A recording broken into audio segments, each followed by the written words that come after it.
Saludos. Hoy nos metemos de lleno en una historia que, bueno, parece increíble, pero fue terriblemente real. La supervivencia después del accidente de avión en los Andes, en el 72.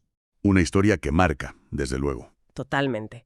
Vamos a analizarla fijándonos sobre todo en el libro La Sociedad de la Nieve, el de Pablo Bierzi, pero también usaremos cosas del testimonio de Nando Parrado y hablaremos un poco de las películas, ¿no? La de Viven y la más nueva, la de Bayona. Sí, que también se llama La Sociedad de la Nieve. Exacto. La idea es ir un poco más allá del primer impacto, de lo que se ve en la pantalla. Queremos conocer a la gente, que eran jovencísimos casi todos, entender un poco cómo eran los años 70 y ver qué huella dejaron esos 72 días perdidos allí, en medio de la nada. Pues sí, y precisamente lo interesante del libro de Bierzi, que va a ser nuestro eje, es esa perspectiva única. Porque él consiguió algo que nadie había hecho: reunir las voces de los 16 supervivientes. Décadas después. Todos. Y eso nos permite analizar cómo se formó esa sociedad, como la llama él, en unas condiciones que, bueno, son inimaginables. ¿Y qué nos dice eso sobre nosotros, sobre la naturaleza humana, la resistencia? Además, Bierce no era un desconocido para ellos, ¿verdad? No, no. Él era compañero de colegio de muchos, y eso es clave. Para escribir el libro incluso volvió con algunos al lugar del accidente. No buscaba solo los hechos, buscaba, como él dice, esas 16 cordilleras personales. O sea, el viaje interior de cada uno a partir de esa tragedia común. Vale, pues pongámonos en situación. El inicio de todo. 13 de octubre de 1972. Un avión Fairchild de la Fuerza Aérea Uruguaya. Sale de Montevideo, destino Santiago de Chile. ¿Cuánta gente iba a bordo? 45 personas. 40 pasajeros y 5 tripulantes. Y un grupo grande, 19, eran del equipo de rugby Old Christians. Con familiares, amigos, la mayoría, como decías, rondando los 20 años. Muy jóvenes. Pero el vuelo no fue directo ese día, ¿no? Tuvieron que parar. Exacto. Salieron el día 12, pero el tiempo en los Andes era malísimo. Así que tuvieron que pasar la noche en Mendoza, en Argentina. Y Nando Parrado cuenta que había cierta impaciencia. Sí, bueno, eran chicos jóvenes con ganas de llegar. Parrado menciona en su libro que había bromas, incluso un poco de presión hacia los pilotos por la espera. Y él se plantea si quizás esa impaciencia juvenil pudo influir un poco en que decidieran volar esa tarde del 13, aunque las condiciones seguían siendo bastante malas. Peligrosas. Enchofes. El desastre. Pues sí. Pasadas las 3 de la tarde, el avión choca contra las montañas. Se parte en dos. Una despresurización brutal. El fuselaje, sin alas ni cola, se desliza por la nieve a toda velocidad y se para de golpe. El balance inicial es terrible. Tremendo. 13 personas mueren en el impacto. Ahí mismo. Entre ellas, la madre de Nando Parrado. Imagínate el shock. ¿Y los que sobreviven se encuentran... ¿dónde exactamente? Atrapados. A casi 4.000 metros de altura. De noche las temperaturas caían en picado, a 30 grados bajo cero o incluso más. Y con ropa de primavera, claro. Claro, esa es la ironía cruel. Iban a Chile, pensaban en buen tiempo, llevaban ropa ligera, totalmente inadecuada para ese frío polar. Sin abrigo, casi sin comida, sin nada para sobrevivir. El escenario, vamos, era desolador desde el minuto 1. Y ahí es donde entra con fuerza el trabajo de Bierzi que comentabas antes. ¿Qué hace diferente su libro? Pues a ver, Bierzi, como decíamos, uruguayo, compañero de colegio. Él empieza a pensar en el libro muy pronto, en el 73, pero tarda mucho en publicarlo, hasta 2008. Y lo fundamental es eso, que consigue los testimonios de los 16, de todos. Pero no justo después, sino con la perspectiva que te dan 30 y pico años. La madurez. ¿Y fue fácil conseguir que hablaran todos después de tanto tiempo? ¿Revivir aquello? No, claro, fácil no fue. Fue un proceso largo, de generar confianza. Viajó a la montaña con varios de ellos: Adolfo Strauch, Moncho Sabella, Gustavo Cervino, Roberto Canessa. Se apoyó también en entrevistas y un documental previo, y poco a poco consiguió que hasta los que normalmente evitaban el tema pues se abrieran. Entiendo. Pero es que el enfoque de Bierzi no es solo contar lo que pasó. Él quiere explorar cómo se creó esa sociedad diferente, como él la llama. Una sociedad basada en la compasión, en ayudarse al límite. Se mete en cómo lo vivió cada uno, sus dudas, sus decisiones, y cómo eso cambió sus vidas. Vale. O sea que, si comparamos, por ejemplo, con el libro de Parrado, que es súper potente pero muy personal, O Viven, que es más una crónica de los hechos. Exacto. Bierzi busca esa visión coral, el mosaico grandioso, dices que lo llama. Las 16 historias internas, pero ya vistas con calma, con reflexión. Justo eso. Lo potente de Bierzi es que capta la maduración de la experiencia. No es solo el qué pasó, sino el cómo se sintió cada uno y qué significó para ellos a largo plazo. Intenta responder al por qué y al para qué de muchas cosas que ocurrieron allí. Hablemos entonces de esa sociedad de la nieve. ¿Cómo funcionaba? ¿Cómo se organizaron en medio de la nada? Es fascinante. En medio del caos inicial empieza a surgir una estructura. Al principio, de forma natural, el capitán del equipo, Marcelo Pérez del Castillo, asume un poco el liderazgo. El capitán de rugby. Sí, y empiezan a repartirse tareas. Unos intentan adecentar un poco el fuselaje, quitar nieve, hacerlo habitable. Otros se dedican a conseguir agua, que era vital. Y ahí está el ingenio de Fito Strauch, ¿no? Que se le ocurre usar las láminas de aluminio de los respaldos de los asientos para derretir nieve con el sol. ¡Qué bueno! Y luego, claro, atender a los heridos, que de eso se encargan Roberto Canessa y Gustavo Cervino, que eran estudiantes de medicina. Tenían algunos conocimientos básicos. Parrado habla mucho de los valores del rugby, del colegio, disciplina, equipo, sacrificio. ¿Crees que eso tuvo un peso importante? Yo creo que sí, sin duda. A ver, eran un grupo ya cohesionado, ¿no? Venían de un equipo deportivo con esa idea de disciplina, de apoyarse. Pero lo que surgió allí fue más allá. ¿En qué sentido? Hay un testimonio de Daniel Fernández Strauch en el libro de Bierzi que es muy revelador. Compara el silencio y cómo se entendían casi sin hablar en la montaña con el ruido y el caos al volver a la civilización. Dice algo así como que en la montaña mantuvo la cordura y al volver casi se vuelve loco. Vaya. Crearon algo distinto, una microsociedad con reglas propias basadas en la compasión extrema, en la ayuda mutua, casi como un mundo al revés del que conocían. Hablas de cordura, pero hubo momentos que tuvieron que ser, pruebas de fuego para esa fortaleza mental, ¿no? Los momentos clave de la supervivencia. Varios. Terribles. Los primeros 10 días, digamos, viven de la esperanza del rescate. Hacen algunas salidas cortas, buscando la cola del avión, pero nada. Y entonces al 10º día, más o menos, llega el mazazo. La radio. Exacto. Escuchan por una pequeña radio que tenían que se suspende la búsqueda. Oficialmente. Imagínate el golpe. Brutal. Y para entonces ya había muerto más gente por las heridas, el frío. Susi, la hermana de Nando Parrado, por ejemplo.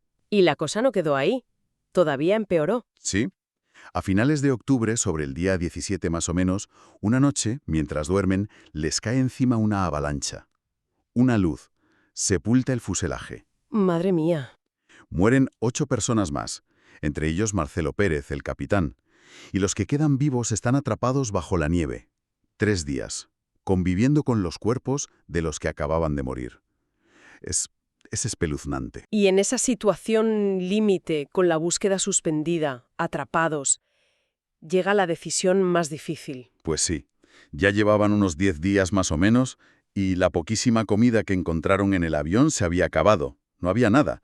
La única opción para no morir de hambre era, alimentarse de los cuerpos de los fallecidos. Tuvo que ser una discusión terrible. Angustiosa. Parece que Roberto Canessa fue uno de los que lo planteó más directamente, como algo necesario para sobrevivir. Hubo debate, dudas morales, religiosas, pero al final llegaron a un pacto colectivo. Si uno moría, los demás podían usar su cuerpo para seguir viviendo. Un pacto. Sí, Nando Parrado lo describe como algo horrible de hacer, pero que sintieron que era lo correcto en esa situación, sin culpa, porque era la única manera. El libro de Bierzi profundiza mucho en esto, en cómo llegaron a esa decisión como grupo, lo que se llama antropofagia, claro. Pero incluso después de eso, no se quedaron esperando, siguieron buscando una salida. No, la esperanza, aunque fuera mínima, seguía ahí. Se centraron en intentar arreglar la radio del avión. Pensaron que si podían contactar, habría rescate. Hicieron varias expediciones muy duras hasta la cola, que estaba lejos. ¿Y encontraron algo? Encontraron las baterías, sí, pero pesaban muchísimo. Era imposible llevarlas hasta el fuselaje. Intentaron arreglar la radio allí mismo, en la cola, pero nada, no funcionó. Y mientras la gente seguía debilitándose, muriendo, Numa Zurkati, que había sido un pilar al principio, muy fuerte, muy altruista. El narrador en la película de Bayona. Exacto. Se había lesionado, le costaba mucho aceptar lo de comer los cuerpos y murió poco antes de la expedición final. muy debilitado. La expedición final, la que lo cambió todo. Esa.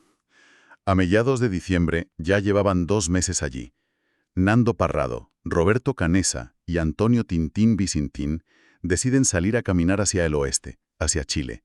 Era la última carta. Una caminata épica. Durísima. Suben una montaña altísima y al llegar a la cima, la decepción. Solo ven más y más montañas nevadas. Un mar de picos. ¡Qué bajón! Imagínate. Ahí deciden que Vicintín vuelva al fuselaje, para que ellos dos, Parrado y Canessa, tengan más comida para seguir. Y siguen. Caminan durante 10 días en total. 10 días a través de los Andes. ¿Hasta qué? Hasta que por fin empiezan a ver señales. Ya no solo nieve, algo de vegetación, un río. Y al otro lado del río ven a un hombre. A caballo. Sergio Catalán. El arriero chileno Sergio Catalán. Nando, con las fuerzas que le quedan, escribe esa nota famosa, la ata a una piedra, la lanza al otro lado. Vengo de un avión que cayó en las montañas. Soy uruguayo. Y Catalán fue a buscar ayuda. Sí, dio la alerta. Y se puso en marcha el rescate. Fue complicado, por el sitio, el tiempo. Tardaron 2 días en sacar a todos con helicópteros. El 22 y 23 de diciembre, justo antes de Navidad. 16 supervivientes. Es que, más allá de los hechos, lo que te golpea son las personas. El libro de Parrado, por ejemplo, te mete de lleno en su experiencia personal. El despertar del coma, perder a su madre, a su hermana, esa fuerza que saca pensando en su padre, su papel final. Sí, y junto a él otras figuras clave que van emergiendo. Roberto Canessa, claro, su compañero en la caminata. Tenaz, a veces un carácter difícil, dice Parrado, pero una resistencia increíble. ¿Y otros? Pues mira, la fortaleza inicial de Marcelo Pérez, el ingenio de Fito Strauss con lo del agua, el optimismo casi contagioso de Carlitos Páez, que cumplió 19 años allí, sepultado por el alud. La entereza de gente como Artur Nogueira, que estaba muy malherido, pero tenía unas conversaciones profundas con Nando sobre la vida, Dios. O la figura de Numa Turcati, que ya mencionamos, tan admirada por su generosidad. Y el libro de Bierzi les da voz a todos ellos, ¿no? A todos.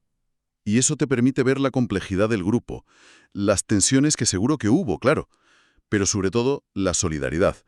Hay una frase tremenda de Moncho Sabella que recoge Bierzi. Dice que los verdaderos héroes fueron los heridos que murieron dando ánimos a los demás. Es muy fuerte. Y me llama la atención que Bierzi también se mete en el después, en el regreso. Sí, y es importante, porque no fue fácil volver. Varios cuentan esa sensación de agobio con el ruido o con la gente. Como decía Fernández Strauch, después de haber vivido algo tan esencial, tan brutal. Y luego, claro, enfrentarse a cómo el mundo recibió la noticia de cómo sobrevivieron. El tema de la antropofagia, claro. Exacto. El juicio mediático, el morbo. Bierzi lo aborda. Cómo tuvieron que lidiar no solo con el trauma de la montaña, sino también con la incomprensión o la curiosidad malsana de fuera. Las películas esto lo suelen tocar más de pasada. ¿Y qué fue de ellos? ¿Cómo rehicieron sus vidas? Pues el libro de Bierzi, al escribirse tanto tiempo después, también te da esa perspectiva. Y ves que la mayoría, salieron adelante de forma admirable. Formaron familias, tuvieron sus carreras. Nando Parrado, empresario, conferenciante. Canessa, un cardiólogo infantil muy reconocido. Cervino, empresario. Carlitos Páez, publicista. Una resiliencia increíble también después. Sí. Pero como dice Bierzi, el accidente fue una bisagra en sus vidas, un antes y un después que siempre estuvo ahí. Por cierto, consideran a Sergio Catalán, el arriero, como parte de su familia, un vínculo muy fuerte. Hablando de las películas, la última, la de Bayona, basada en el libro de Bierzi, ha sido un éxito. ¿Qué te parece comparada con el libro? A ver, la película de Bayona es muy buena, muy respetuosa con el libro de Bierzi, visualmente es espectacular, te mete mucho en la atmósfera. Y el casting, con actores uruguayos y argentinos, funciona muy bien. La narración de Numa también le da un toque especial. Pero claro, es una película, 2 horas y media. Es imposible meter ahí la profundidad psicológica, las reflexiones íntimas de 16 personas acumuladas durante 30 años. El libro te da eso. Muchísimo más detalle individual y colectivo. entonces, si alguien ha visto la peli y le ha impactado, ¿recomiendas leer el libro de Bierzi? Totalmente. Sin dudarlo. Si la película te muestra el qué pasó y te emociona con la lucha, el libro te ayuda a entender el por qué y el cómo desde dentro de cada uno. Vas más allá de la acción. Mucho más allá. Te metes en los dilemas morales, en cómo evolucionaron las relaciones entre ellos, en la parte espiritual que para muchos fue importante, en la reflexión sobre el sentido de todo aquello.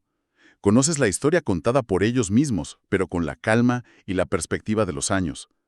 Complementa y enriquece muchísimo la película. Es otra dimensión. Pues sí, hemos recorrido una historia de extremos, de una tragedia que cuesta imaginar y de una capacidad de supervivencia que asombra. Guiados por esa visión colectiva de la sociedad de la nieve, hemos visto la crudeza, sí, pero también la fuerza de un grupo, la resiliencia y cómo se crean lazos que, bueno, parecen indestructibles. Yo creo que el mensaje que nos llega de esa montaña al final es la importancia radical de apoyarnos unos a otros, ¿no? La fuerza que podemos sacar de dentro en la peor situación, y el valor inmenso de la vida, de cada vida y de los afectados.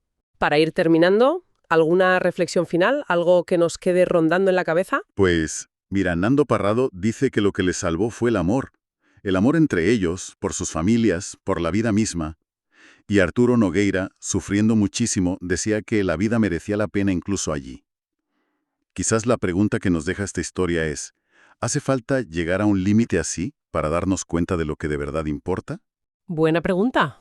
¿Podemos aprender a valorar ese amor, esa comunidad, esa resiliencia en nuestro día a día, en nuestras pequeñas o grandes cordilleras, sin tener que pasar por algo tan extremo? No sé, es una idea para darle vueltas. ¿Cómo aplicar esa claridad que ellos tuvieron en la montaña a nuestra vida normal?